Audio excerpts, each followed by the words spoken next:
കാര്യമൊന്നുമില്ല അല്ലേ? ഈ കുട്ടി ഇങ്ങനെ എന്നെ പിടിക്കുകയാണ്, മാം എന്താ ഒരു അക്രമിയാണ്, എന്നെ പിടിക്കുകയാണ്, മാം ലേഡി ആണ്, മാം ഒരു അക്രമിയായ ഒരു വ്യക്തിയാണ് ഇരിക്കുന്നത്. ഈ അക്രമിയുടെ ചേർത്ത് കുറേ ദുർബലഭാഗമുണ്ട് അല്ലേ? എന്നെ കയറി പിടിക്കാൻ വരികയാണ്, കെട്ടിപ്പിടിക്കാൻ വരികയാണ്, ബോധം കെട്ടി വീഴേണ്ട കാര്യമൊന്നുമില്ല.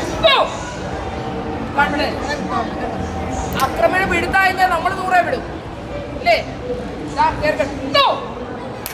ഒറ്റ അടി കൊടുത്താൽ പുല്ലും പുഷ്പം മുമ്പായത്തേക്ക് ഒറ്റ സെക്കൻഡിൽ കാണും.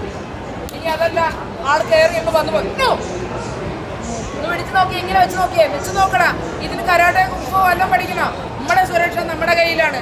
നമ്മുടെ ശരീരത്തിലേക്ക് മോശമായിട്ടുള്ള കൈ വന്നാൽ, നമ്മുടെ ദേഹത്തേക്ക് മോശമായ നോട്ടം വന്നാൽ തട്ടിത്തെറിപ്പിക്കാനുള്ള ചെങ്കുറപ്പ് എന്നും നമുക്ക് ലഭിക്കുന്നു, നമ്മുടെ മക്കൾക്ക് ലഭിക്കുന്നു. അന്ന് മാത്രമേ സുരക്ഷിതമായ സ്ത്രീലോകം നമ്മുടെ മുന്നിലുണ്ടാവും. ആള് കയറി കെട്ടിപ്പിടിച്ചു പോയി എന്നിരിക്കട്ടെ, ചെവി പറഞ്ഞു, കണ്ണ് പറഞ്ഞു, മൂക്ക് പറഞ്ഞു, തൊണ്ടക്കുഴി ഒന്ന് പതിയെ അവനവന് തൊണ്ടക്കുഴി കുത്തി നോക്കിയേ.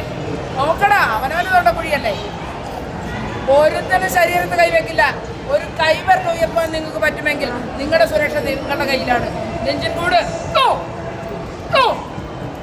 ഇനി കയറി കെട്ടി പിടിച്ചു പോയിരിക്കട്ടെ. എവിടെ കാല് നോക്ക്. ഒരാഗ്രഹം ഉണ്ടാവില്ല.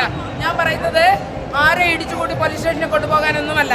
നമ്മൾ എവിടെയെങ്കിലും ഒറ്റയ്ക്കായി പോയാൽ, നമ്മുടെ മക്കൾ ഒറ്റയ്ക്കായി പോയാൽ, മറ്റാരും സഹായത്തിനില്ലാത്തപ്പോൾ എന്തുതരം അതിക്രമം നമ്മുടെ നേരെ വന്നു, ഒരു ബലാത്സംഗ ശ്രമം ഉണ്ടായാൽ പോലും നിവർന്നു നിൽക്കാൻ പറ്റുന്ന ഏതൊരു പെണ്ണിനും ഏറ്റവും കുറഞ്ഞ ബലം പ്രയോഗിച്ചുകൊണ്ട് അവനവന്റെ സുരക്ഷ.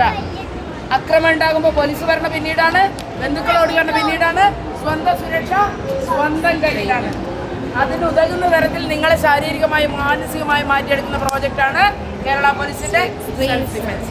1 രൂപ പോലും ഫീസില്ല. നിങ്ങൾ നിൽക്കുന്നിടത്ത് നിങ്ങളുടെ സമയത്ത്